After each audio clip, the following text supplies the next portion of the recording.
Our next keynote speaker is Zachary Champagne. Zach comes to us all the way from Florida State University.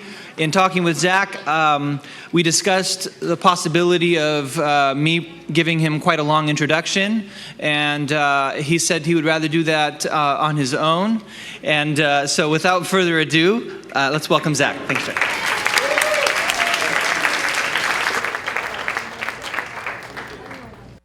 Mic working, we rolling. You guys can hear me? As he mentioned, I'm Zach Champagne, the paper airplane guy, everybody. That's me! Man, listen, I have the luxury of doing this work across the country and talking to lots of educators. I was just mentioning to my table that I have given a talk following Marilyn Burns. I've given a talk following my good friend and colleague Dan Meyer. I've never followed the paper airplane guy, and so I have big shoes to fill here. I hope we can be as entertained. If you choose to throw a paper airplane during my talk, I'm totally cool with that. Like, keep rolling. No hard feelings there at all. So as we get started here this morning, I'm going to start from a space that I don't want to live in too long, but I would be remiss if I didn't say this. So as it was mentioned, I'm from Jacksonville, Florida, Northeast Florida, about 3.5 hours north of Parkland, Florida, a place that none of us knew a few years ago and we all know now. Today I'm going to be, ironically, talking about talking less and learning to listen more to our students. And I just want to kind of take a second to kind of address an issue that I think is worth addressing, which is as we explore today how to do that in the math classroom, how to spend less time talking to our students and more time listening to them, I think this notion of listening has big implications for us as educators in creating safe schools and safe environments. And I promise to only get political twice in this talk today. This is one of them, which is I think the most important thing that we can do is create places where our students feel like they are a part of something bigger and something more important than anything else that's being distracted in their lives. And so for me, that means we find classrooms where kids feel like they're a part of a school culture, a classroom culture, maybe even just a small group of 4 or 5 kids solving a math problem, but that means something. Because when you feel like you're important and when you feel like you're valued, I think you're less likely to feel ostracized, whether it be from the math classroom or the school or your community or your whatever it may be. So I just kind of want to say that, starting off with yeah, thanks. I totally think that's important because we have some really big issues to figure out, and Florida's doing some really silly things to try and address that. But that can be over lunch or a drink tonight, whatever sounds good to you. So here's what we're going to do. I start every talk by thinking about this statement right here. Because really and truly, I don't believe we can move forward as a group, as a community today, if you all don't believe this statement, which is that kids have important mathematical ideas. I believe this in the core of my being. I live by this statement every day, that every kid that walks into my classroom, I don't care if they're 3 years old or if they're 30 years old or if they are all of us, we all have important mathematical ideas. It's our job as educators to find out what those ideas are and help make sense of them for our students. And I want to be very clear that doesn't say kids have correct mathematical ideas. Does not say they have right mathematical ideas. It says they have important mathematical ideas. And it's really our job to take those ideas and help them make sense of them every day that we have the opportunity to work with them. So that's sort of our level playing ground here. We're going to move forward with everything else we talk about today is based on this idea. Kids have important mathematical ideas. We got to believe that I don't care where they come from or what their background is, when they walk into our door, they have important mathematical ideas. Any Pod Save America fans in the room? There's one in the back. I usually get 1 or 2. That's good. This is my second political moment, if you know this podcast. If you don't, it doesn't really matter, because what I want to talk about is the guys on Pod Save America interviewed this guy. Everybody know who this is? Want to yell out his name? Dan Rather. He brought us the news, right? For decades, we learned about what happened in the world from a guy named Dan Rather. Many of us did, I should say. And on this interview that the guys from Pod Save America did with Dan Rather, Dan said something really interesting that struck me. Because Dan is probably, like all of you in the room, if you're teachers or if you've ever been a teacher, Dan is known for talking. That was his job, was to talk to us, bring us the news, tell us the news. And as teachers, we think it's our job to talk, right? That's what we're known for, is standing up, talking to our students. What Dan said was this: the best we can do as journalists is to try and listen to people. And one of the suggestions that I make that will help unite us all is that we try to take a more civil tone, and to do that, we need to try and listen to one another. And that struck me as I was doing a lot of this work around learning to listen in the classroom, that another person who's most known for talking says the most important thing he did every day was to listen.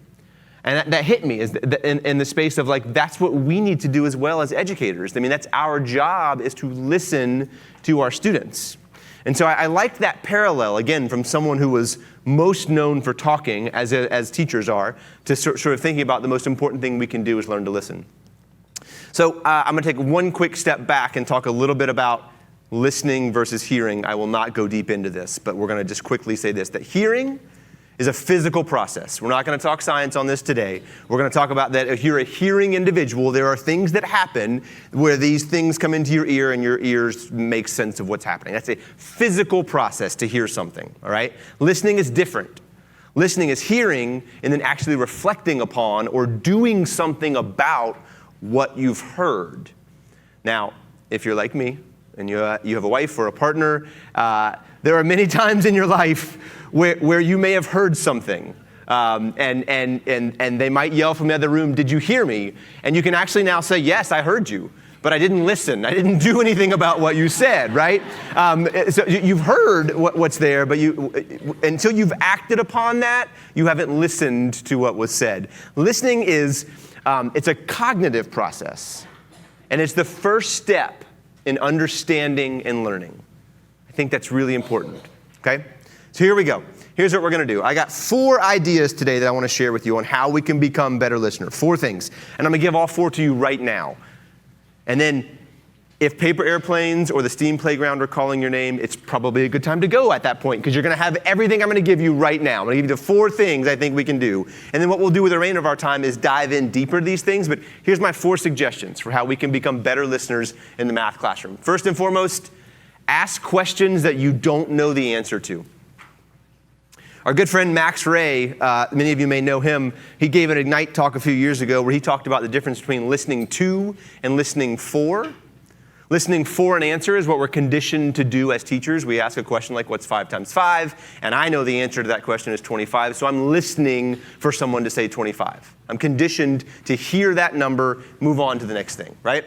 As opposed to listening to our students and asking a question like, how did you get 25? Or why do you think that? Those are questions I don't know the answer to. So I'm forced to listen to you as opposed to listening for that answer. So we're going to explore asking questions that we don't know the answer to. It's quite frankly the scariest thing you can do as a teacher. There's no doubt about that. It's the scariest thing that I'll do this morning as I work with you all when I ask you all questions that I don't know the answer to, because you all could take that conversation in a very different direction than I had planned on going, but that's okay. Second thing is this, get away from the board.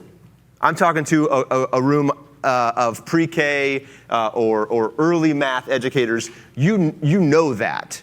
Our 3rd through 8th grade friends don't know this. They spend way too much time at the board and less time in the thick of it down where the kids live and where the kids are working. So I'm not arguing that you should never be at the board, but I am going to argue that we spend less time up at the board and more time down with our students. Allow for more student talk. Provide space for kids to talk to each other, for kids to talk to you.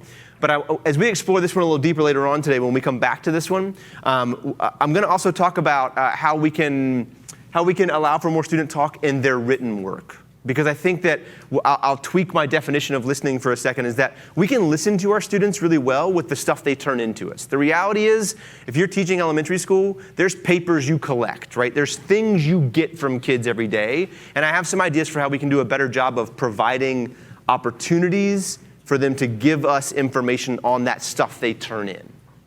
And we'll dive into that a little deeper. And then finally, is one that I think we've heard for years, probably since our pre-service prep programs, but this last one is providing pause.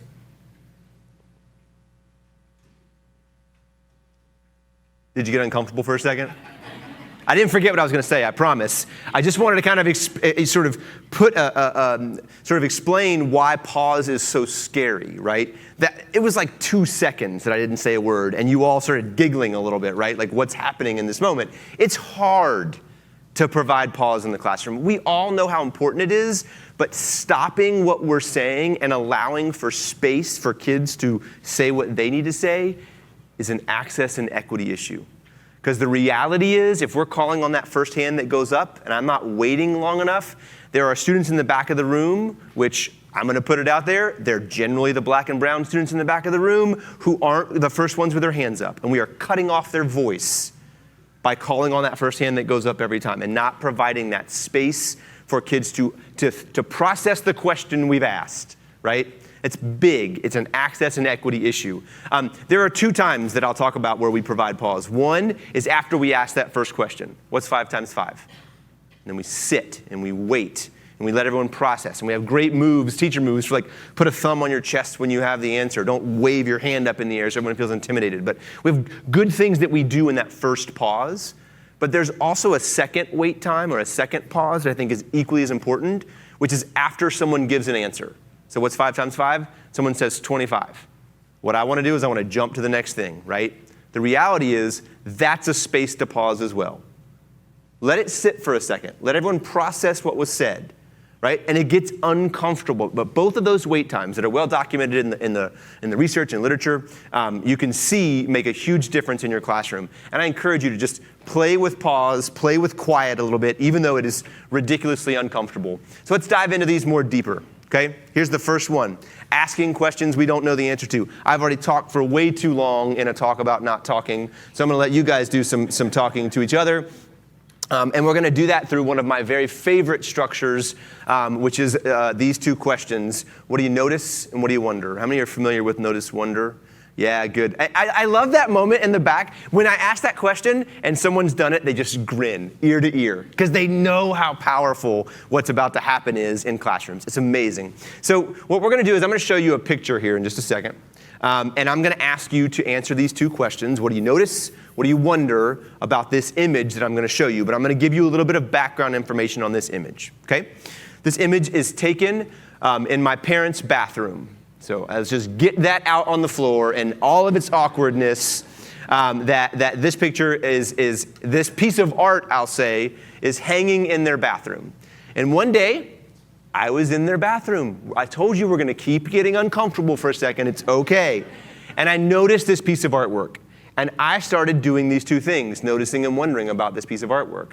And I thought, I wonder if my friends, my math nerd friends, will think this is as great as I do. So I put it out on Twitter and got lots of great conversation, and they had lots of the same questions that I did. I've now shown this image to hundreds of students in grades K through 5 and probably thousands of teachers and heard just about everything I can imagine. However, again, these are questions that I don't know the answer to. I don't know what you are going to notice or what you are going to wonder about this piece of artwork.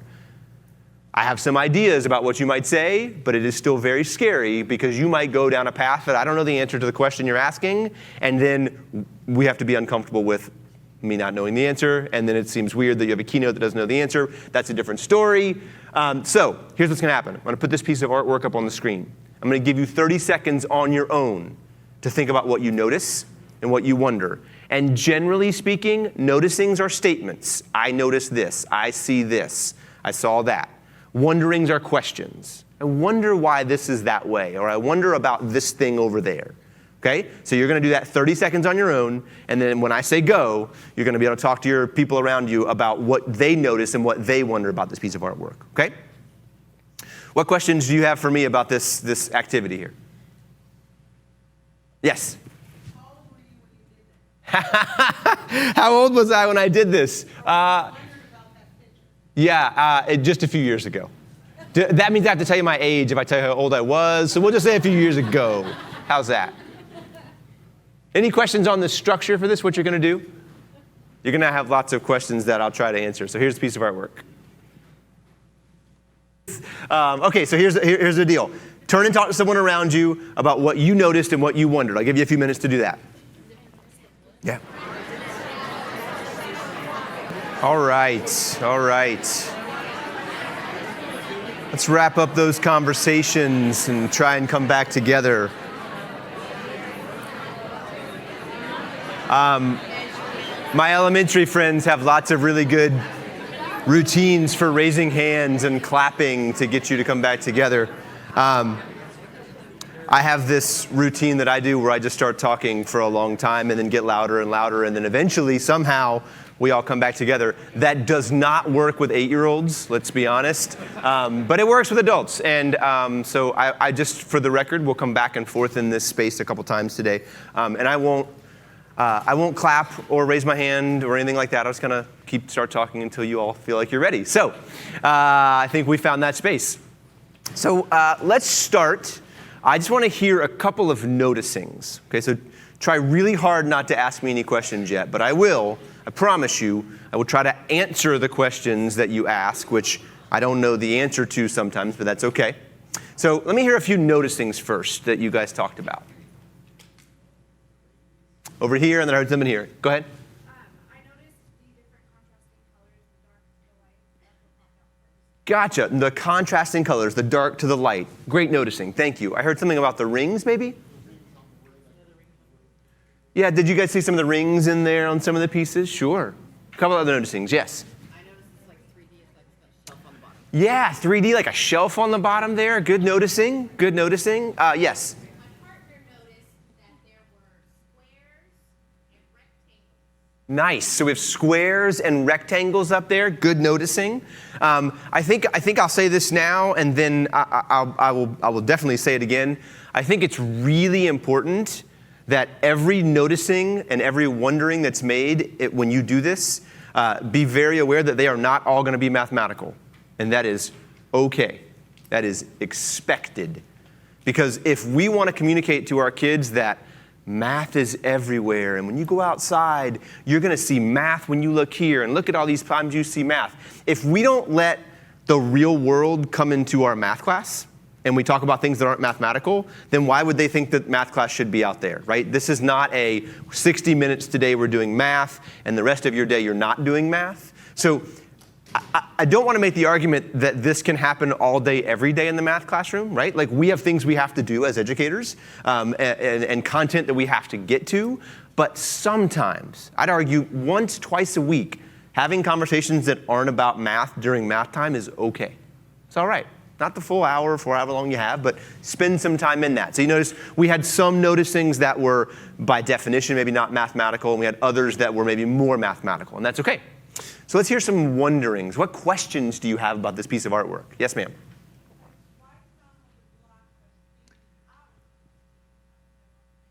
Yeah, how many of you had a question or noticing about some of these blocks sticking out and some of them sticking back? Why are they doing that? Let me show you a side view of this so you can get a better image of kind of how they stick out and don't stick out. Yeah.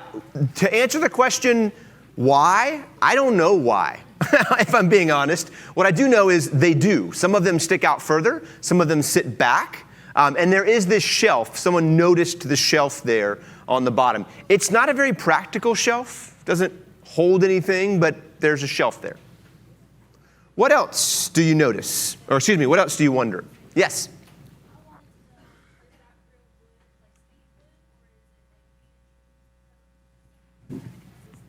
Yeah, so how many of you noticed or had a wondering about, is this real wood or something about the wood? Yeah, to answer that question, it's real wood. And some of them are stained and some of them are painted, kind of in reference to this sort of contrasting color noticing we had there. Some of them are painted, some of them are stained. Does that fully answer your question, or was there another part of that? Okay.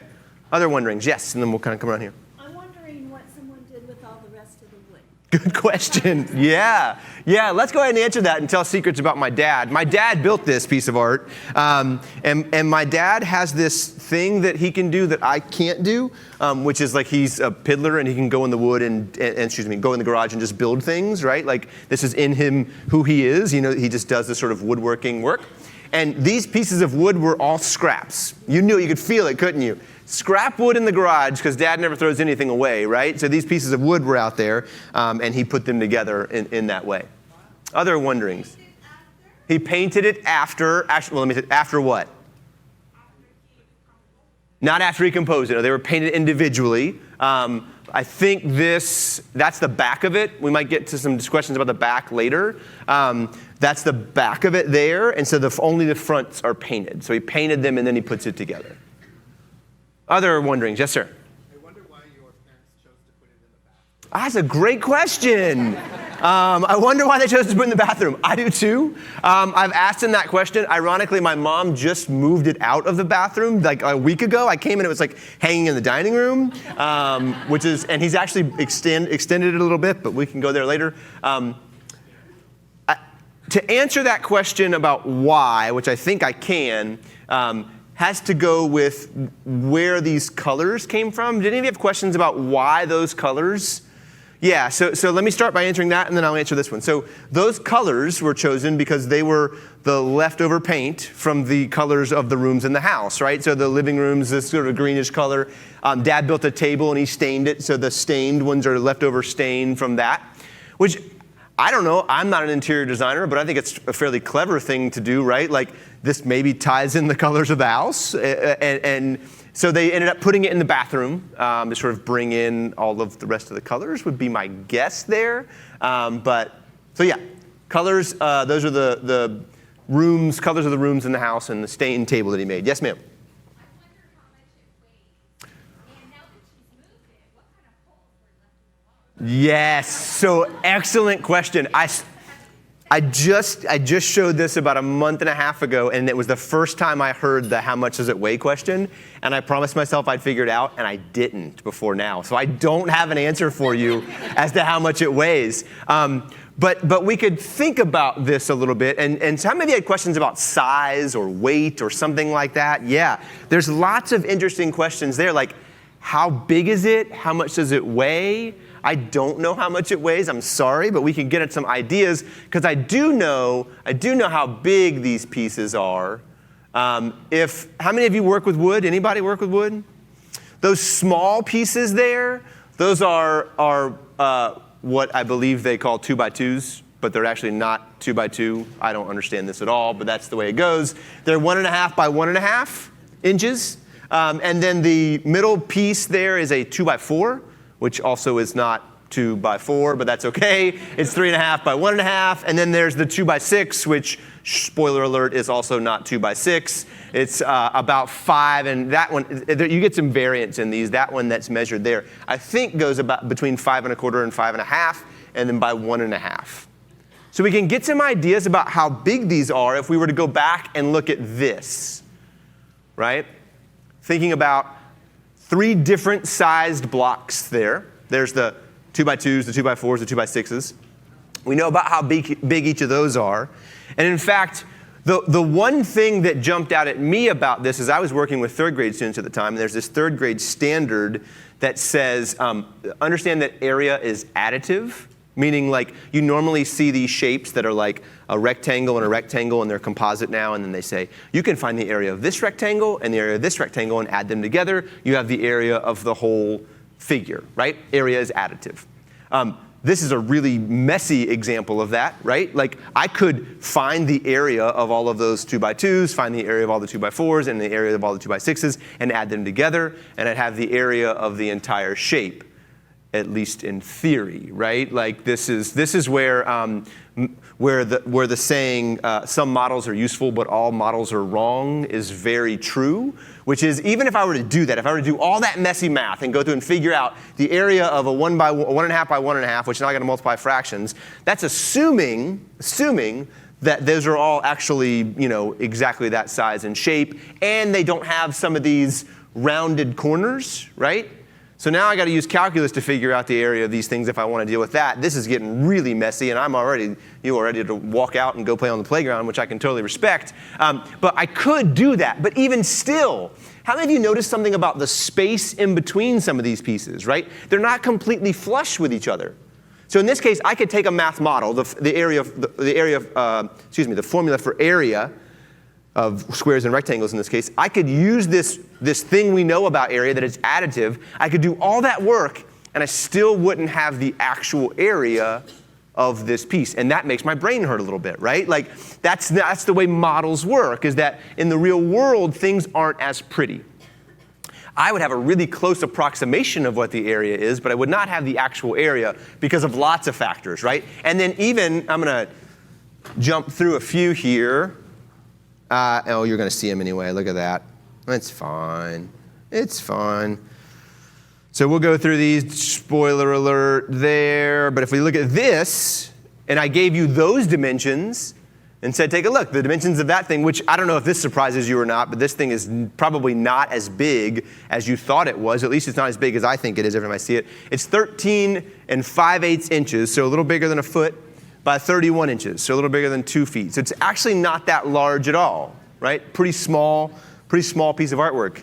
And again, I could have you use that formula for area and multiply length times width here, or base times height, depending on what side of the war you're on there, but you still wouldn't have the actual area, right? This thing's not a rectangle, the entire shape there. But there are things we could do mathematically to do that, okay? What other wonderings did you have? Yes? How many pieces, right? If you teach pre-K, K1, 2, this is a great question. If you don't know Christopher Danielson's work with how many, I encourage you to look that up. This is a great how many question. Just put this up there and ask how many. There's lots of answers to that question, right? How many what? There's one piece of art, right? There's one shelf on the bottom. You could count how many overall blocks there are. You could count how many of the 2x2s there are, how many 2x4s there are. And you probably saw that we can see, I have some of that counted out for you all. And if we wanted to know the answers to those, we could see that there are 28 of the 2x2s. And then there are, I'm going backwards, sorry. Then there are 29 of the 2x4s and 25 of the 2x6s. Now, let's say you're teaching second grade. This is a pretty rad math problem that they now want to know the answer to. If I were to put up on the board what's 28 plus 29 plus 25, they're not invested at all. They'll do it because they're probably being told to do it, but now they want to know the answer to this question, right?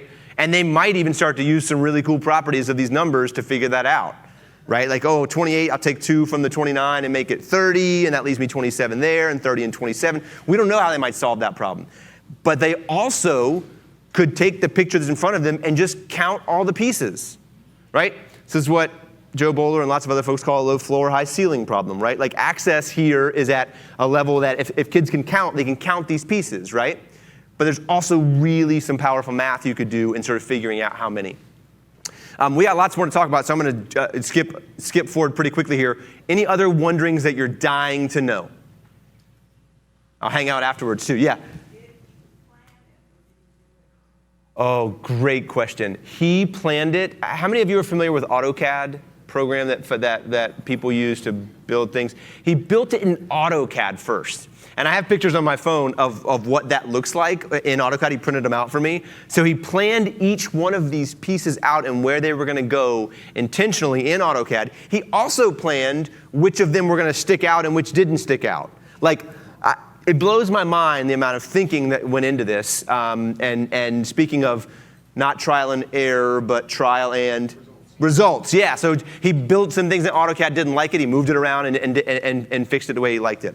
How many of you had questions about or wonderings about patterns here? Is there yeah, that was another one that jumped out to me because I know my dad, and I was certain there was a pattern in this. And I studied it for a long time before I asked him what's the pattern, and I couldn't figure anything out. I couldn't figure out, like, does it go like 2x4, 2x2, 2x4, or is there a color pattern there? And I'm like struggling with this. Maybe the pattern goes up and down. I'm going all around trying to figure out what the pattern is on this thing, and I couldn't figure it out. It took me a long time. And so I finally said, Dad, I know you had to build a pattern in this. What's the pattern? And he said, there is no pattern. He said, son, there is no pattern. This is real heart-to-heart talk, right? There is no pattern, son. And I quickly realized, as he started to tell me about AutoCAD and how he placed these things out, he intentionally had to make this so there would not be a visible pattern. He didn't want there to be a pattern in this, which I quickly figured out probably was a whole lot more math involved in that than just making a pattern, right? Like if it was an ABC pattern, that's kind of boring. So let me give you a couple of examples of that in the real world. Anybody do floor tile work or know people guys and girls who do tile work? So if you ever laid tile, I have not. My brother does. He's brilliant at it. But the long tiles, they're like, I don't know, 6 inches by 18 inches. What are they called? Subway tiles? I'm learning something new today. We're going to call them subway tiles. They're the long rectangular ones. Guys and girls that do that work when they lay tile, they work really hard to make sure there's not a visible staircase pattern on those. They don't like that.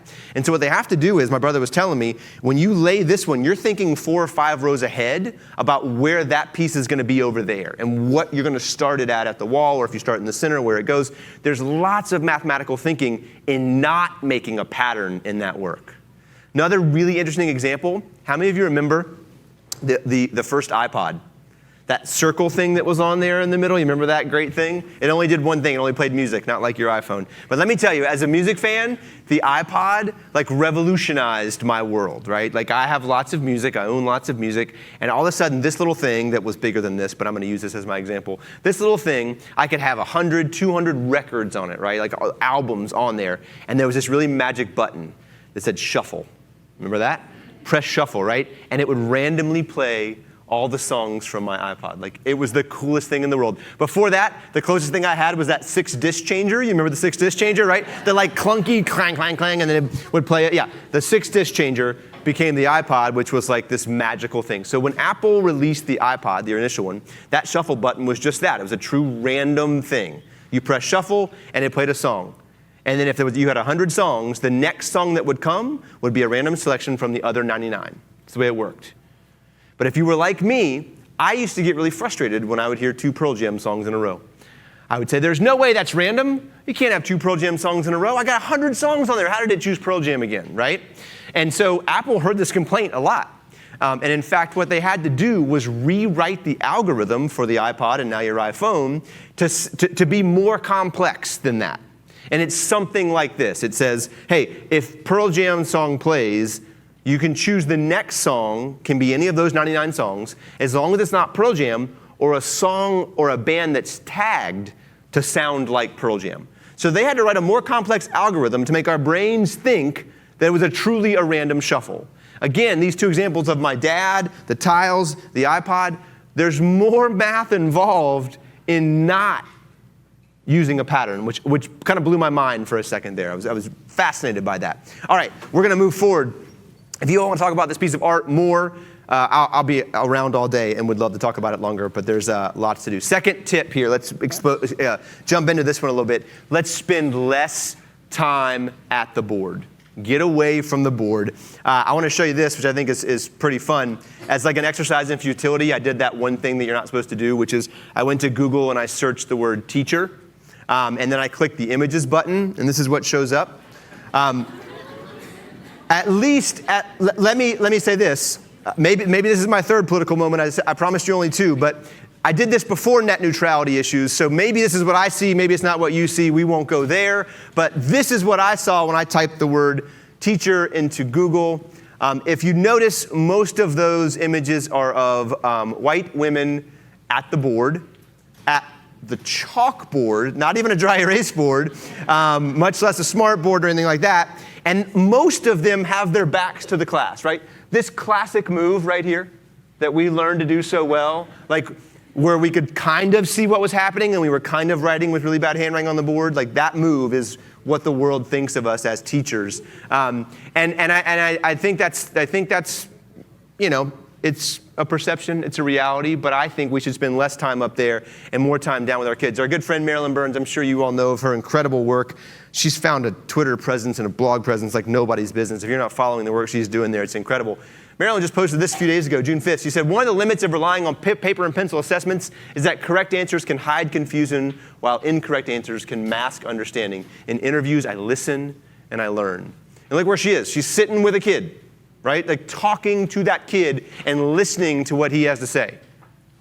And that's what I think we should be doing a lot more of. And again, I know I'm preaching to the choir because you all are pre-K primary folks, and you know the importance of talking to kids because pencil and paper assessments don't work for 4-year-olds, understandably. But this work is so important. So when I was at FSU, and I recently just left FSU as a researcher, and I'm now working in Jacksonville at a public education fund supporting public education students in Jacksonville. When I was at FSU, I spent 6 years there in math ed research, and one of the The things that we did was we built formative assessment tasks aligned to what are called the Florida standards, which are the Common Core state standards with a few tweaks like many states did. So we have the Florida standards, and we wrote formative assessment tasks for each and every standard in grades K through 8, plus the algebra and geometry course descriptions in Florida. And one of those things that we did is we worked with, when we wrote those tasks, we went out and tried them with kids. Because the reality is, a bunch of researchers in an office writing tasks that aren't trying that with kids doesn't really work, right? So we went out and did these with kids. And we recorded all of these interviews that we did with them. We talked to literally thousands of students across the state of Florida over 4 years doing this work. This video that I'll show you here is probably one of my favorites. I think it's in your paper. If not, the PDF version definitely has a link to this video and others around this task. But we found ourselves working with first graders, and there's a first grade standard about the equal sign in the Common Core state standards as well as in the Florida standards that really gets at the sort of meaning of the equal sign. Lots of interesting work and research and literature done around this for decades. We knew what to expect when we went to talk to kids, but what we did was we gave them this task. We gave them these 4 equations. And we said, read these equations to us. Tell us if they are true or not true. I'll talk about why not true another day, but we use the words not true. And then tell us why you think that. So read it out loud. And to be very clear, the instructions are, if they read the first one as 4 plus 4 equals 8, which lots of kids did, we asked them to read it exactly like it is on the paper. Read it the way you see it. Okay, so we forced them to sort of say 8 equals 4 plus 4. You'll notice in here there are 3 variations of equations. One of which the operation symbol is on the right-hand side of the equal sign. The second one has an operation symbol on both sides of the equal sign. Then there's one with an equation with no operation symbol. And then the last one there is the one that's formatted traditionally like an A plus B equals C equation. So again, read these equations, tell us if they're true or not true, tell us why you think so. We talked to dozens of first graders across the state of Florida who, by the way, were implementing the Florida standards at the time. And literally, at this point, before this video here, we had seen 0 kids tell us that these were all, well, the first 3 were true and the last one was not true. Some of them were okay with 7 equals 7, but most of them were not. And so I went to a colleague of mine who's an incredible educator in Jacksonville, Florida, at actually a very high-performing school, and I said, hey, look, my job as a researcher is to hear how 6-year-olds talk about these things when they know they're true. I need you to give me a kid who's going to tell me that that understands this, so I can hear what words they say when they're talking about why these things are true. So she gave me Brody, this young man right here, and Brody is a fantastic young man, again, in Jacksonville, and we're going to listen to Brody do that task. And just to be clear, he's going to read these equations to you and tell you whether they're true or not true, why he thinks so. The only exception here is, the terrible researcher that I was at the time, sort of learning this game, he doesn't read the last one out loud. So just notice the last one is 3 plus 3 equals 8, and that's the one he's talking about at the end. I didn't have him read it. And also, let's level the playing field here. I think I said this already, but the first 3 are true and the last one is false. Fair enough. So here's Brody doing that task. 8 equals 4 plus 4. Okay, is that true or not true? Not true. Why is that not true? Because the equal sign can't be the first thing Okay. behind the first number. Gotcha. Okay, let's look at the next one. Read this one to me. 3 plus 2 equals 4 plus 1. Okay, is that true or not true? Not true. Why is it not true? Because you can't have a plus behind an equals. Oh, so this one is behind over here? Yeah. Okay, let's look at this one. Read that one to me. 7 equals 7. Is that true or not true? Not true. Why is that not true? Because there has to be a plus or a minus. Oh, need a plus or a minus somewhere in there, huh? Yeah. Okay, what about this one? This is not true because the equation is not correct. Okay, what's not correct about it? The answer. The answer. What should the answer be? 6. 6. Oh. All right, turn and talk to your friends around you about what important mathematical ideas Brody has and what his understandings are about this task. Go ahead. All right. let's work on coming back together here. Oh, I'll say that to everybody. Thank you. I forgot to mention that. All right. Can we get my mic back on? Let's go ahead and come back together. I know that's nowhere near enough time. I've arguably spent literally hundreds of hours talking about Brody, and I gave you all like a minute and a half. Not fair at all.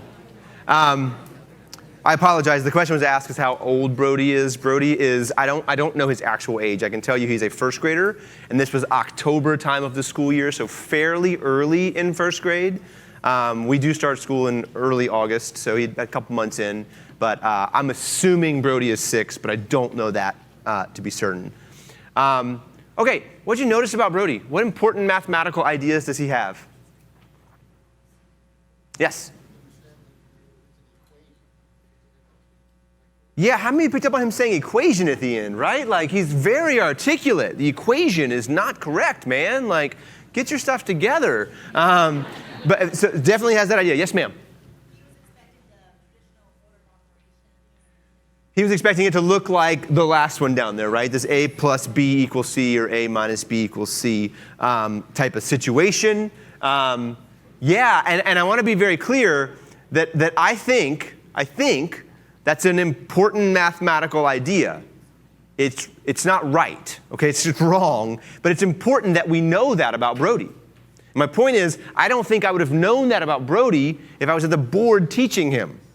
I learned this about Brody because I stopped talking and listened to what he had to say. I didn't try and correct him halfway through, although I really wanted to. I really wanted to tell him, but it was like I needed to figure out. I wanted to hear what he had to say about all of these, so I let him walk through these and listen, and I listened.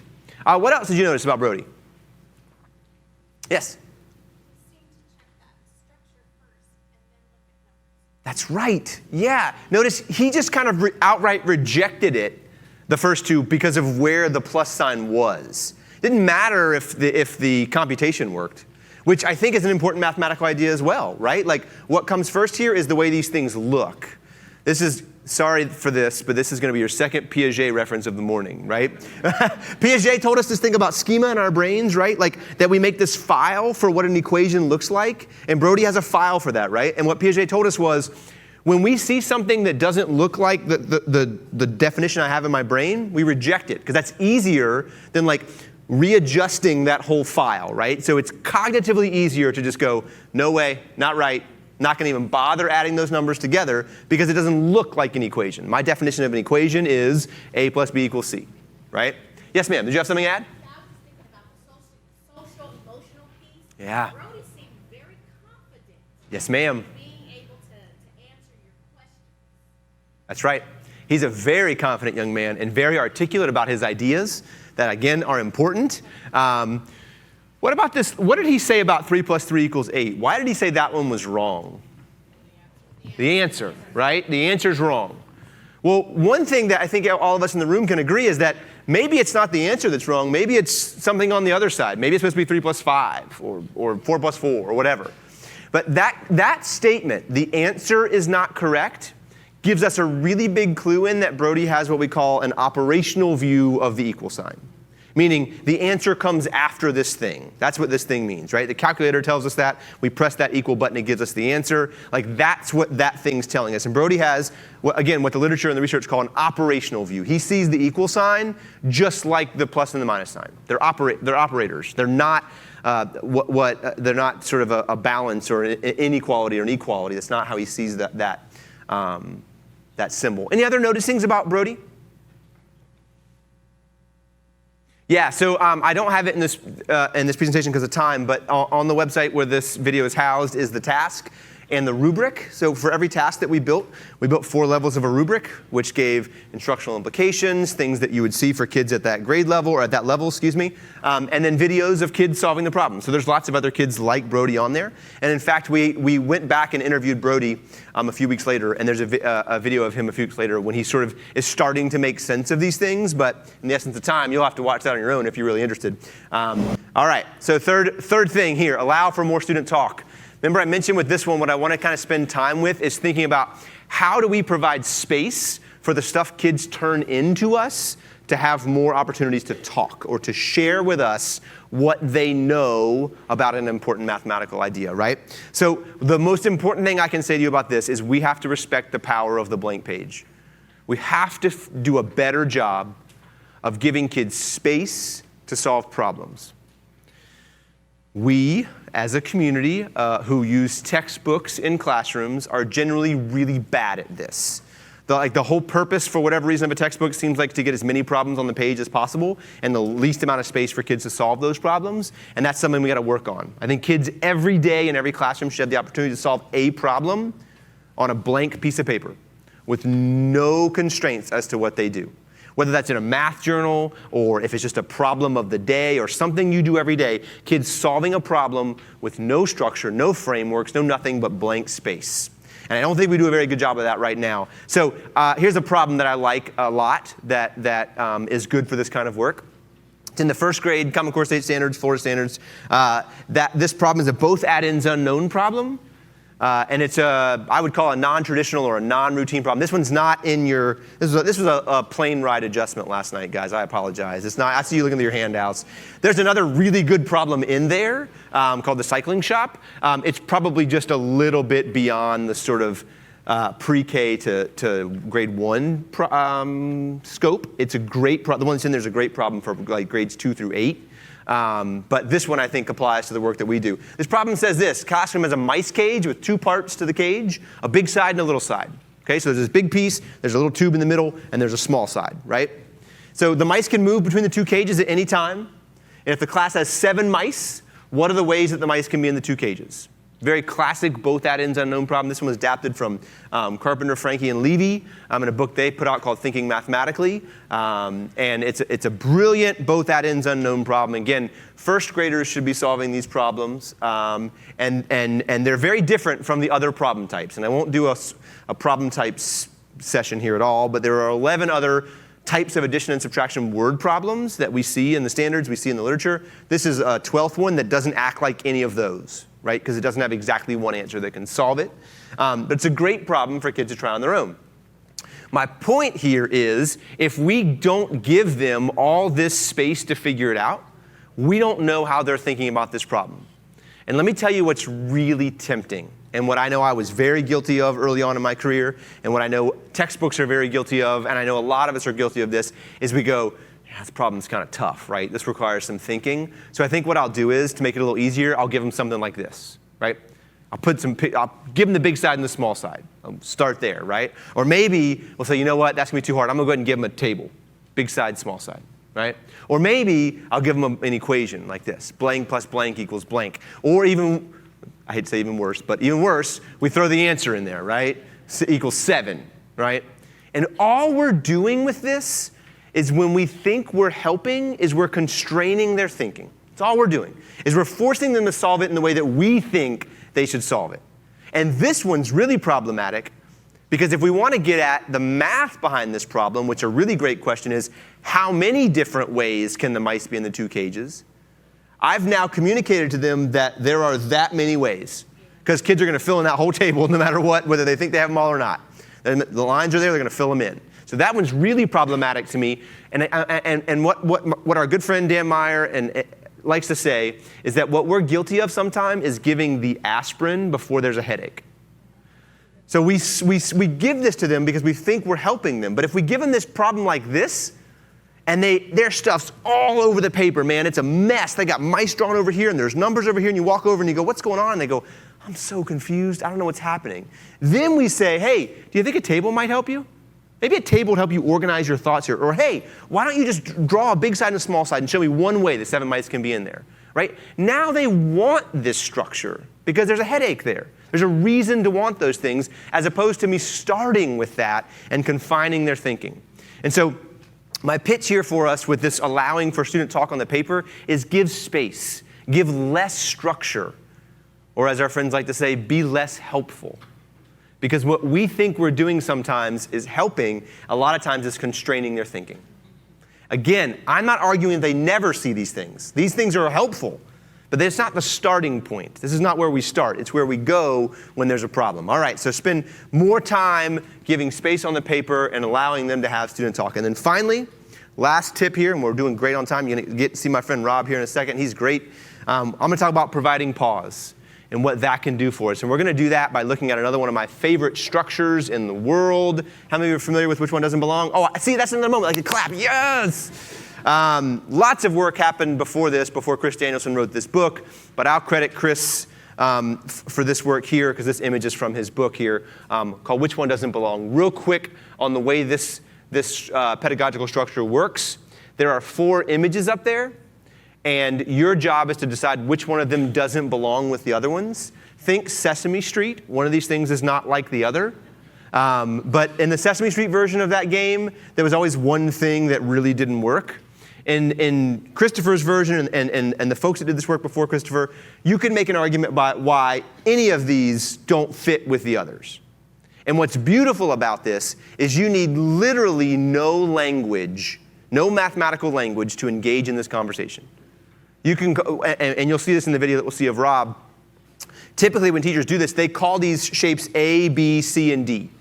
So you don't have to know what they're called to talk about them. Shape A is top left, shape B is top right, shape C, shape D. Right? Now I'm opening up access and equity in my room because I'm taking away the stigma that you have to know that that thing is a hexagon and a concave hexagon to be able to talk about it. No, just call it shape B. Simple. Right? That's what we're going to call it today, right? I'm allowing for more kids to engage in really important work. And if someone does happen to call it a concave hexagon, great. But the reality is you don't need that language to engage in this structure. So here is the Which One Doesn't Belong that Rob gave his, these are 3rd grade students he's working with, and they are a group of emergent bilingual students in Jacksonville, Florida, who were doing some of this work. And again, he calls them shape A, B, C, and D. And what I want you to do right now for like 30 seconds is at your group, quickly go through and talk about why each one of those might not belong with the other ones. What might be one reason why shape A doesn't fit with the other 3? Shape B, shape C, shape D. Go, quick, 30 seconds. All right. Nowhere near enough time. I know. Apologize. So one more thing before we watch Rob sort of engage in this conversation with some of the students. What Rob does, and you'll see this in the video right away, is when a student says something about one of these shapes and why it doesn't belong, he writes it on a Post-it note and puts it on that. It's a fairly common routine with these. But what that does for Rob as a teacher is that he can kind of see like which ones we've talked a lot about and which ones we haven't talked a lot about. So you'll notice that in there.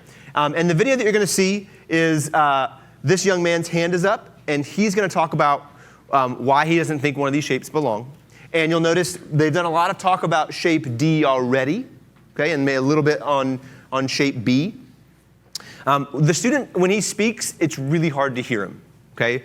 But what happens is Rob repeats what he said. So you'll hear exactly what he said. And we get to play a game that Rob didn't get to play, and none of us get to play when we're teaching, which is as soon as Rob repeats what the kid said, the video is going to stop. And you all are going to talk to each other about what you would do in that moment. What is your go-to move at that moment when you hear what this kid says about why one of these shapes doesn't belong? Okay? So again, kid's going to say it. Rob will repeat it. Video stops. You instantly talk to each other. What do you do in that moment? What's your move? All right? Here it is. What do you see? A, B, and C are squares, and D isn't. Okay, so A, B, and C are squares. Talk to each other. Go. What do you do? All right.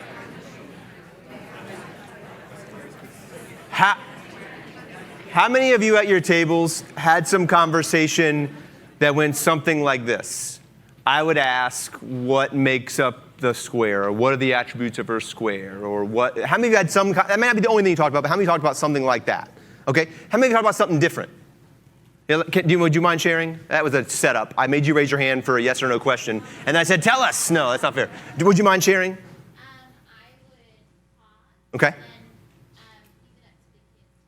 Yeah, and I think that's a really, really great idea. Let's tease apart those two ideas. One is, let's take a second and go, wait a minute, guys, remember last week we talked about squares? What are the attributes of a square? Let me go over to my chart paper, we'll get a square out, and we'll talk about what they look like, and then we'll, sort of look at shape A and go, does that shape A have 4 equal sides? So it can't be a square, right?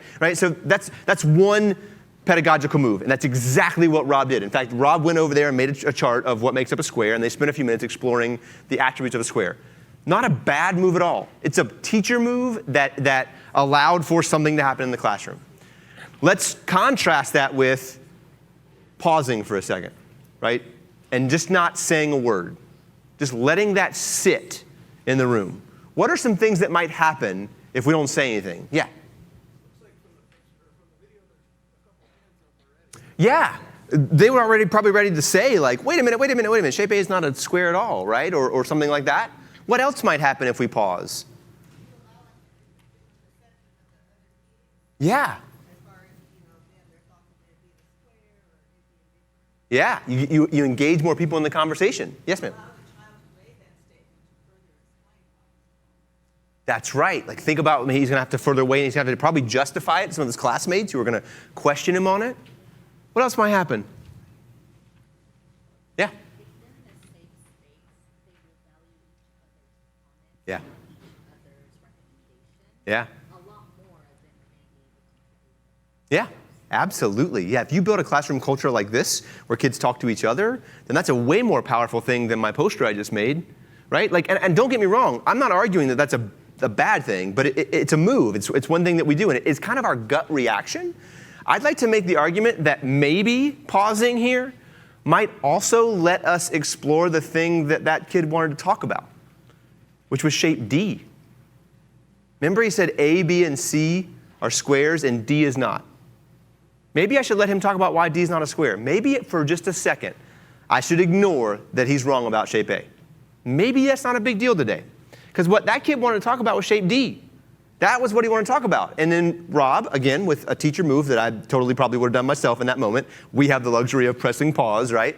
He went over there and made the chart. And then the conversation became about shape A, not about shape D.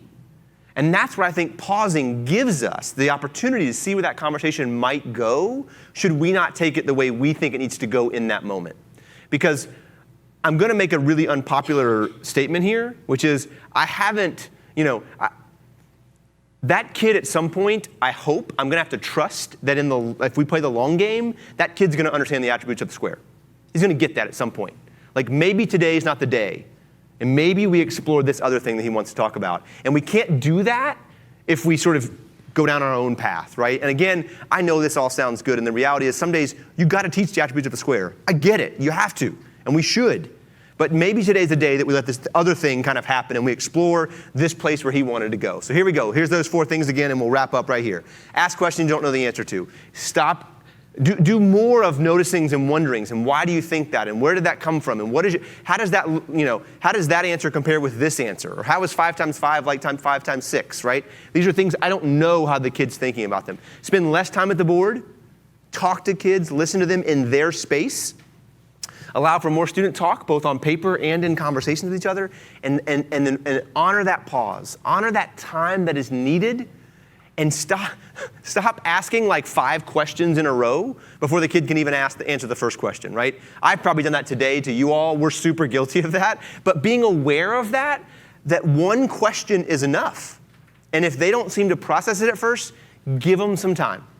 And then if they still don't, that's when we ask follow-up questions. But we tend to ask those follow-up questions too quickly. All right, call to action for you guys. Here's what I'd love for you to do.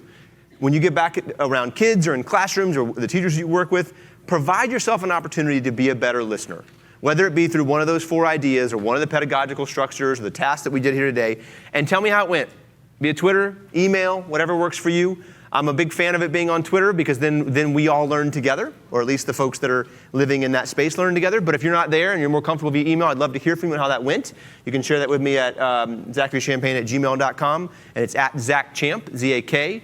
My parents' fault, not mine. I'd love to see you there. I have a talk this afternoon where we're going to look at lots more of those videos on kids learning to count.